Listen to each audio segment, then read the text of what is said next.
The Dane and Derek Show is an uncensored, unfiltered podcast. Content warnings can be found in the episode description.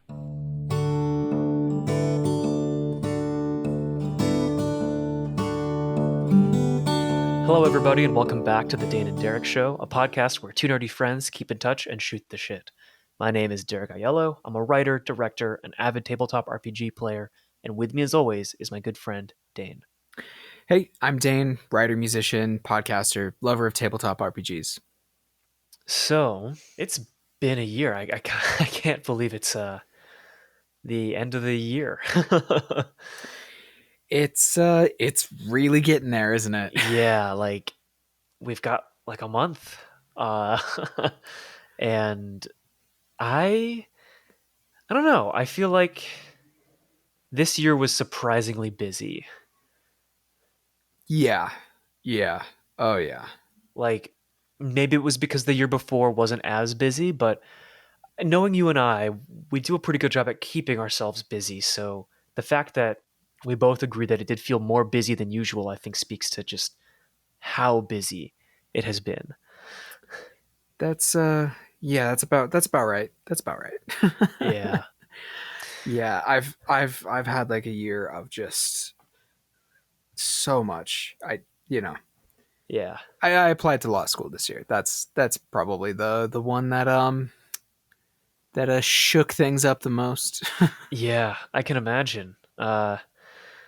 Yeah, I've done a lot more of the same, but a lot more audio editing this year than previous years, so a lot That hasn't more. really changed for me, at least. Yeah. So this was something that I think you and I this week's topic in particular. This is something that I think you and I have talked about a lot, about the idea of like tools, right? The tools we Mhm. use, the tools we have, the tools that we use to create the things we want to make, and so on and so forth. And how I think, and we normally talk about like how it's not that you necessarily need tools to do these things, but like these tools eventually do ease that process, and how like if you don't have the tools, you shouldn't worry about that kind of stuff, and you should just start doing the thing, worry about the tools later, right? Fair. I Yeah. feel like I that's mean, very much where we come from. That's the world we come from, at least. yes, with the caveat that, certain art forms, certain creative endeavors, they require certain tools, right? Like you are not making a movie without a camera. Just Yeah. it's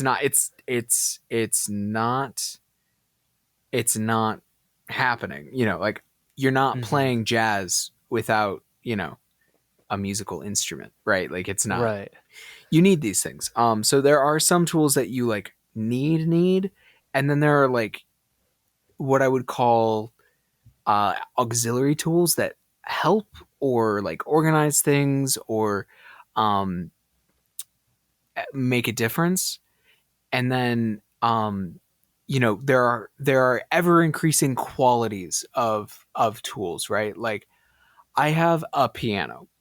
And at the near the very top of that are Steinway pianos, right? Those are very different, Yeah. but you know, you need one. You don't necessarily need the other, right? Yes. Right. You need a piano, not necessarily a Steinway piano. There, I here's so Eventually. eventually, so yeah, like my dad is not like a super creative person, but he's a cyclist, and his philosophy is never buy more bike than you can handle. Um, Oh yeah, which is that's to good. mean like, which is basically to mean like, like no matter how much money you have, what does it matter if you shell out, an extra few $1,000s for like the top of the line bike if you're not actually, it doesn't actually you don't get anything out of it. Whereas like the upper echelon of pros can do things with that bike that, that literally they can't. Like they can tell the difference, whereas like a beginner can't, if that Right. makes sense. Yeah. Like I play the piano, but I do not play at a level wherein um having a Steinway would make a huge difference to me. You Mm-hmm. know. Mm-hmm. Um it would not be a very different experience.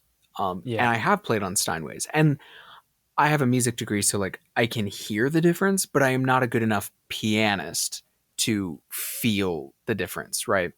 Whereas Yeah. like one of my professors, the thing she could do on the, concert piano in the university concert hall, that Steinway, is very different than what she could do with the, practice room garbage pianos, right? They're like, she would get frustrated because the instrument would fight her.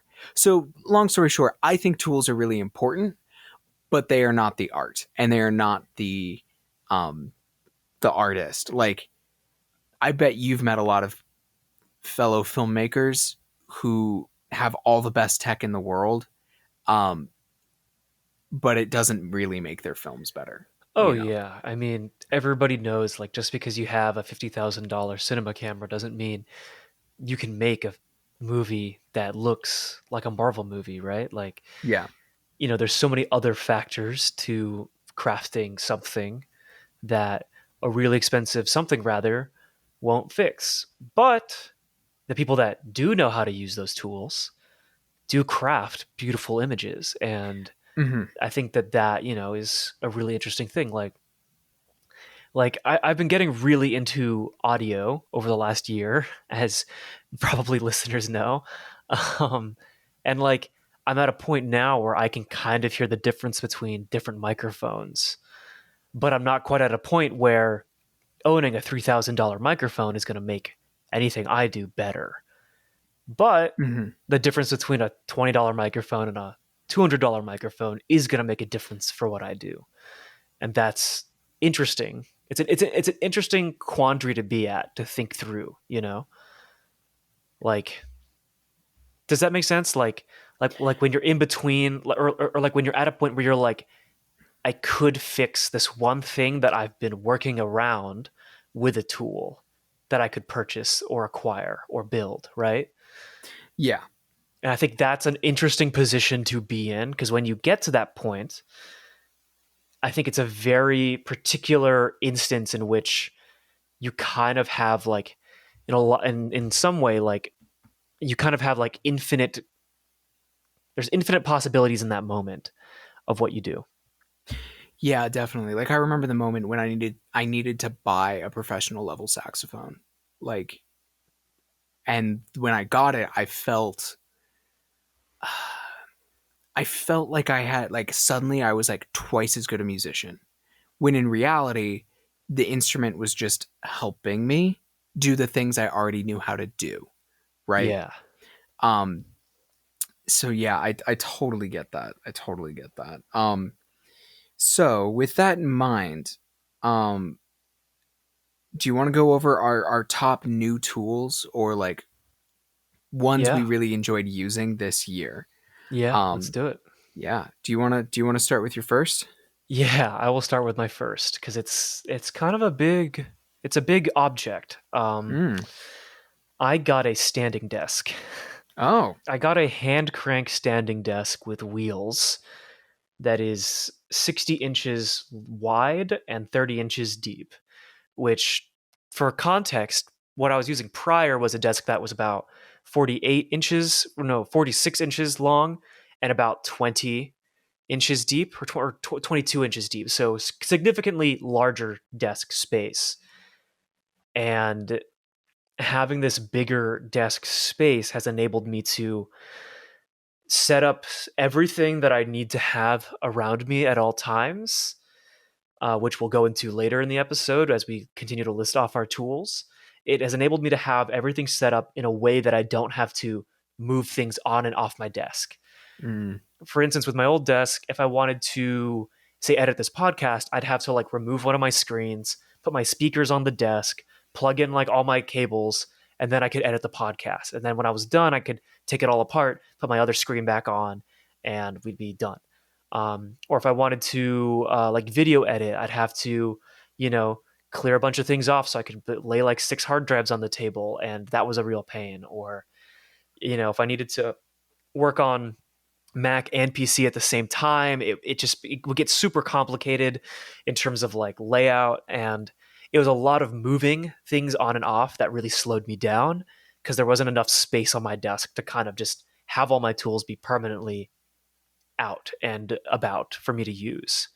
Um, and having this bigger desk has enabled me to do that. And having it on wheels allows me to easily move the desk for when I have to film something for one of my other shows or take a meeting. I can like flip my desk to have a nice background versus my preferred like sort of like background. Like I prefer to have my desk against a window, but in terms of like filming, it's not like the most like good looking. So flipping the desk sideways so I get a nice side window light is like easier, and having Mm-hmm. it on wheels does that. So it was like quite an expensive desk, but I've gotten so many miles out of it, and now I can stand and stretch at the same time while doing like editing and stuff, which is super great. That's awesome. Yeah. How about you? So the one I want to talk about the most right now is I shelled out like $80 for a custom planner. Whoa, a planner. Yeah, like paper planner because Uh like I huh. realized I was every week I was sitting down and writing out a week schedule fresh from scratch. Um with like complete with like checklists and like timelines, like it was like really intense. Um and then I had to do like diet stuff for my health, and then suddenly I was tracking that and I was carrying loose papers and all this stuff, so I shelled out, and it has been amazing. Like I was like, oh my god, I feel so much more on. I understand what I'm doing, like with my Hmm. week and with my day and with my month, and I'm like, okay, that's pretty good. That was a good $80. Um, and kind of to go with that, I got separate notebooks. One for like just creative writing, one for a specific project, one for keeping track of recipes, and then this planner. Like I finally like you know how I used to carry around that one black book for everything? Yep. I have blown that up into multiple books now. Um and that has been really good. Like really really good for my brain. Um because then I'm not like flipping past poetry to figure out how many calories were in this like sauce I made last week, you Yeah. know? And Yeah, I it's not gotcha. on top of what the my to-do list, and right, like um and like it was a lot of money to have it be like custom like that, but yeah, it was like it's weirdly worth it because I get to have it's like this really cool thing called Golden Coil, in case anyone wants to check it out.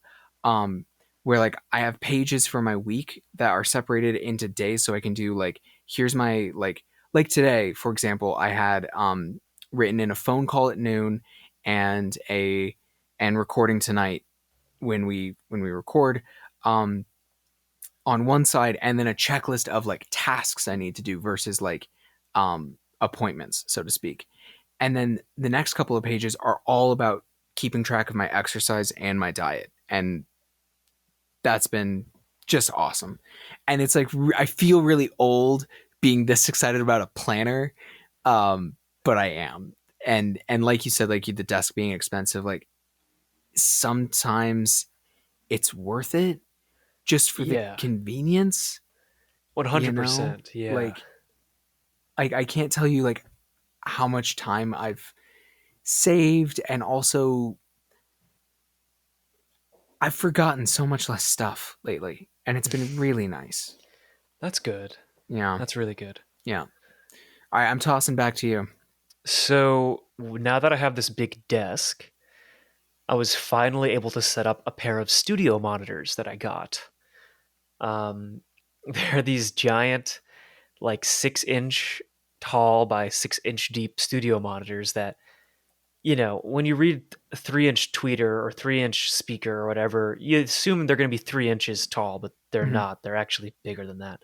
Um, that's just the speaker within the housing. And now that I have this big desk, I can have my studio monitors on my desk, which before I would have to constantly take them on and off. And it was super annoying because, I've been mixing pretty much this whole podcast on my Sony MDR7506s, which is like an industry standard pair of headphones, but I don't like headphones that much. Mhm.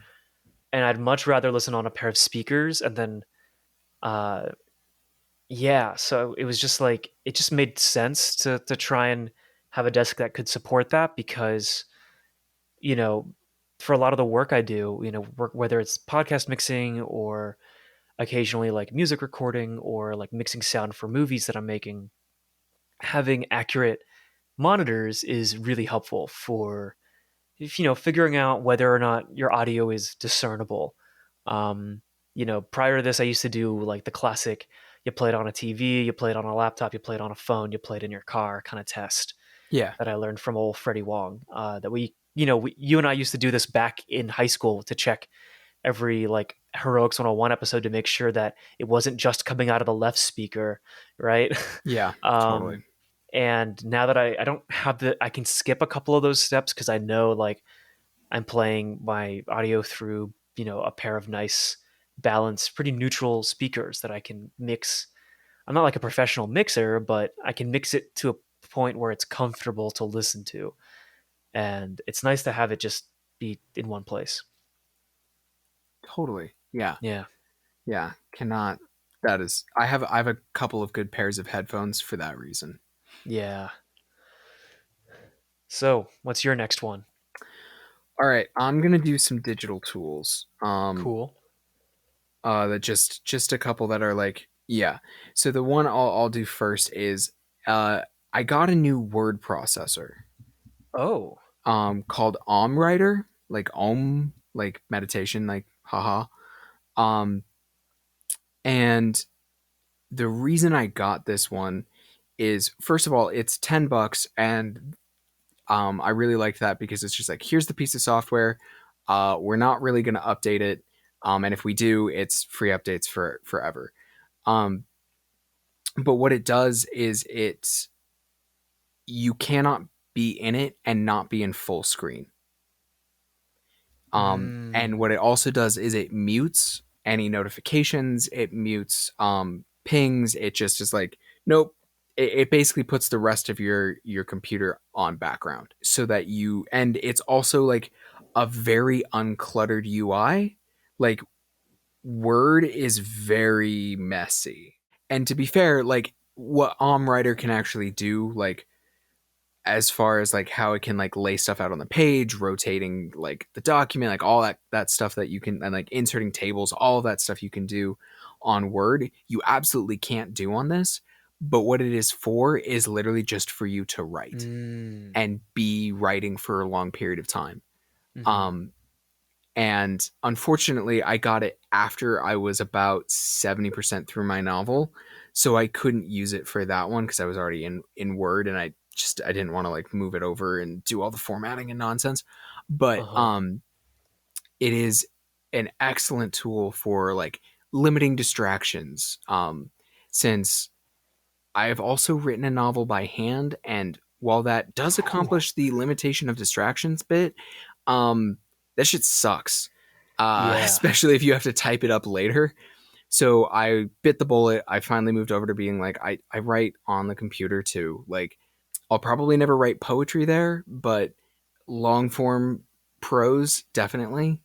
And this is Mm-hmm. so much better. Like, it's because it's designed for it, right? Like, Word is designed for writing essays and memos and making flyers and it's not, I don't find it super conducive to like helping you like stay super focused. It feels like an office tool, not a creative writing tool. Yeah. Um, so having a new word processor is great. So yeah, Writer, it's like $10. And it has a like there, and it goes straight to the actual developers, right? So I'm like, this is fucking great. I think it would Nice. also be pretty good for essays too. Um, Mm-hmm. Not necessarily like the formatting. Like, I don't think you could double space anything in that, or get like all the fonts correct and all that. Because they have their own fonts, so they don't have to pay anybody. Um, but it's really easy to move it to like Word, so then you could like, I just spent like 2 very focused hours writing, and boom, now it's in Word, and I'm formatting it for what the professor wants. Oh, nice. Very So I cool. I would highly suggest it. Very nice. Very nice. Let's see. I think to couple with like another digital tool, I recently switched all of my map making to a software called WonderDraft. Mm-hmm. It has a really easy, like non-web based map making tool. I've been using a lot of like web based map makers for a long time, and I kind of got tired of it. Uh, just because, like, you're limited to the number of packs you have, and you're limited in resolution and stuff. So I spent like 30, $40 to get like a software where I could have a giant high resolution map. And what really stuck out about WonderDraft was the ability to, you can make your giant world map, and then you can like create like a bounding box, and then like when you let go, it'll create a new copy of the map that is just that section you highlighted. Mm-hmm.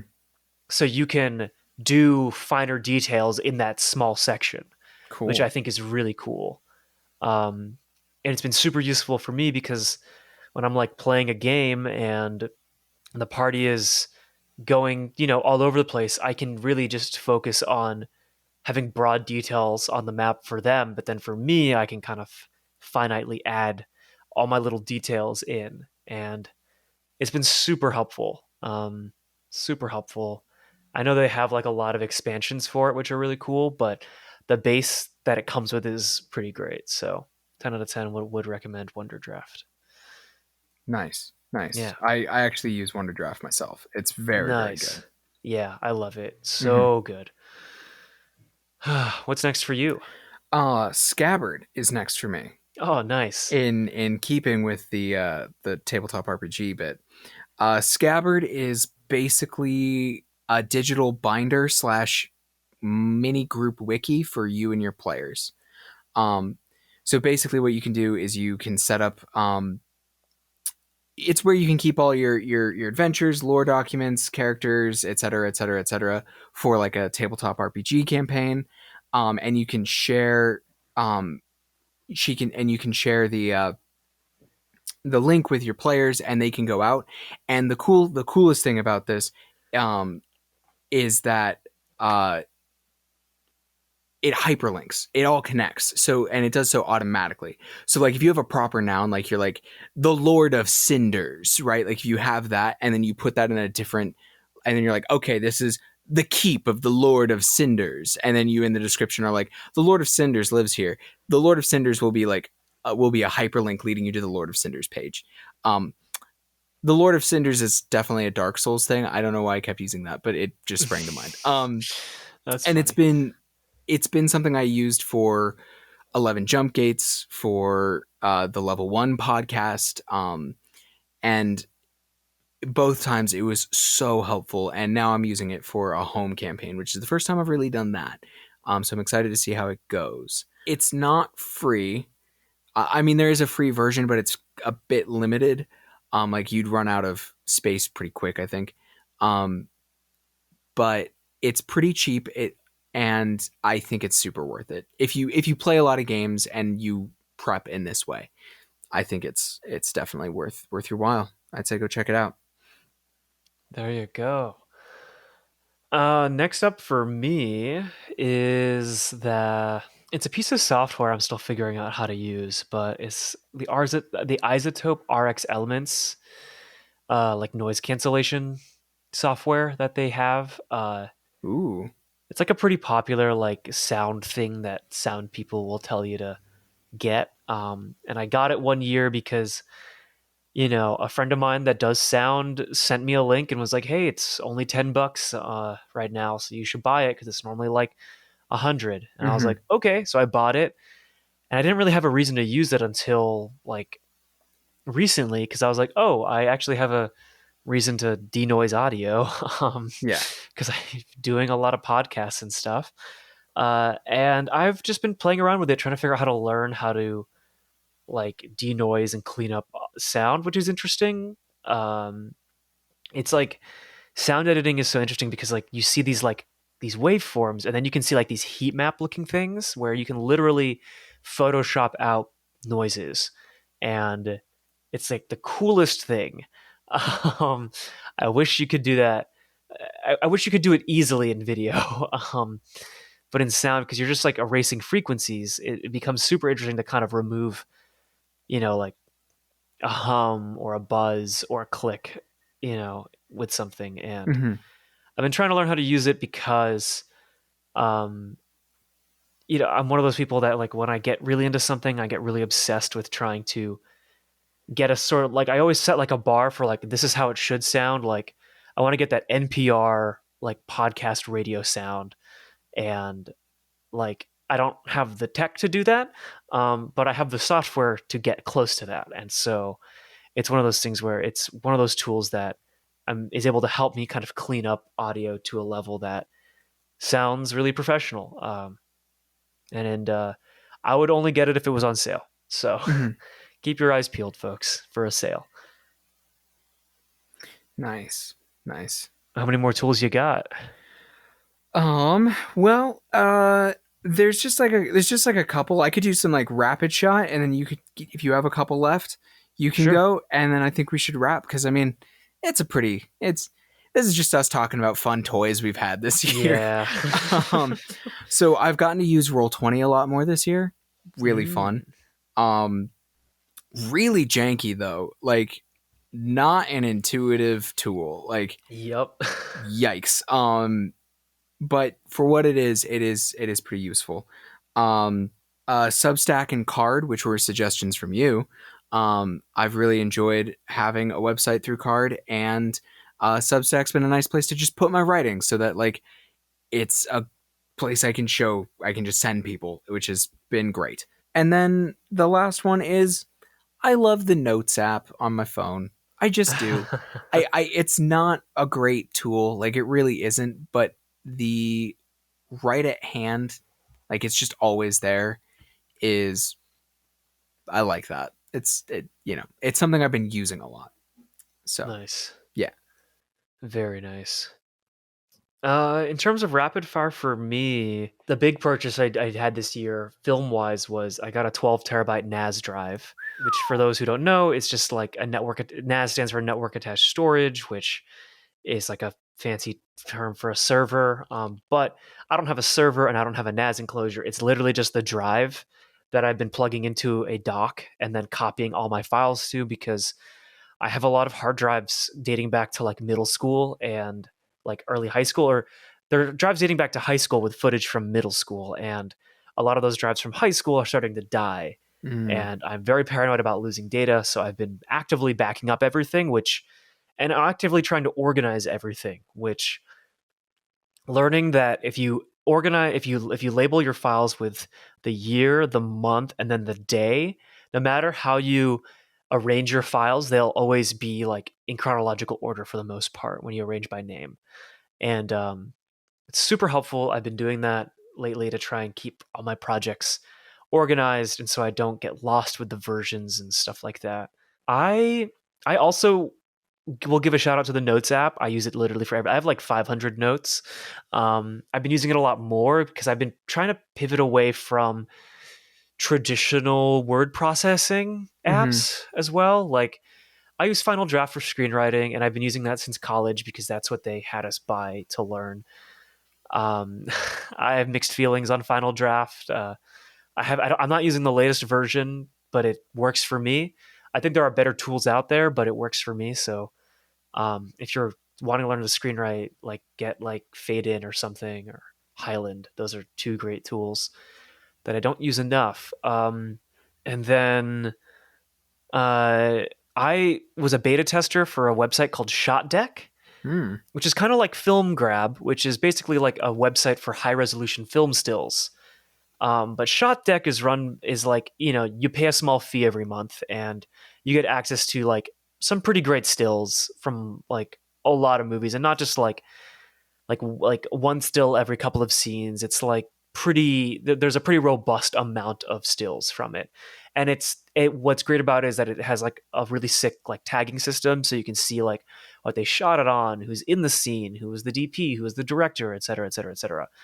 I mostly use it because, one, I was a beta tester, so I have a sick membership deal for life, but also it's really great for pulling references to like show people I'm working with on set. Mm-hmm. Like, this is the kind of lighting I want. This is the kind of frame I want. And it's been super helpful to communicate that to people. So there's that. And then there's this other tool that I recently discovered called, it's just called colorhunt.co. It's like a color palette building tool. Um, it's like super simple, but it's like super fun. Like, you could spend all day just building color palettes, but I found that it was incredibly useful for like telling friends, like, these are the color palettes I would like, like this art piece to be colored within. These are the color palettes I want the room of this person's apartment to feel in the movie. And that's probably been the most useful tool I've found that I've used the most on just like an everyday basis for filmmaking. Otherwise, I mean, I got an Adobe subscription again. Oh, I want to be done with that. Yeah, I bit the bullet and I got an Adobe subscription. I get that. I get it. There's Yeah, so little that is comparable, but it's yeah. ugh. I just kind of had to do it because of the other show, which and then it kind of worked out because now I don't have to, click render every time I make an edit on our audio files. So, That's true. Yeah. it's paying for itself. Yeah. I mean, it's Adobe. The Adobe suite is like the Microsoft Office suite. It's pretty ubiquitous in a lot of senses, Yeah, and it's not really the best that's out there, but it's so standard, if that makes sense. 100%. Yeah. 100%. But Yeah. anyways, And yeah. that's our toys for 2121. Those are the Yep. toys we've been playing with because we're weird, nerdy adults. Yep. We're weird, nerdy adults with jobs, and we can afford to gift ourselves things at any time of the year. This is true. This is true. Yeah, it's this sort of stuff and my Magic the Gathering addiction. Oh, goodness. That's like me and hard drives. Oof, Or I don't want to talk about it. Yeah. All right. Well, that's it for this week, folks. You can see what movies I'm watching on Letterboxd at Benig-Aiello. And Dane, where can we find you and your work? You can find me online at danewrites.com, where you can find my writing, podcasts, some music, and I guess my Twitter. I still don't really use that much, but it's there. Yeah. I tag him sometimes when I post from the Dane and Derek Twitter account. Yeah, I don't Yeah. and it's not because I don't like our show. It's that I never go on. It always makes me feel bad. I don't like social media. Twitter's a mood. We could do a whole episode about Twitter. Yeah. Yeah, we really could. Well, next time. Anyways. Thanks for hanging out, folks. We'll see you next week.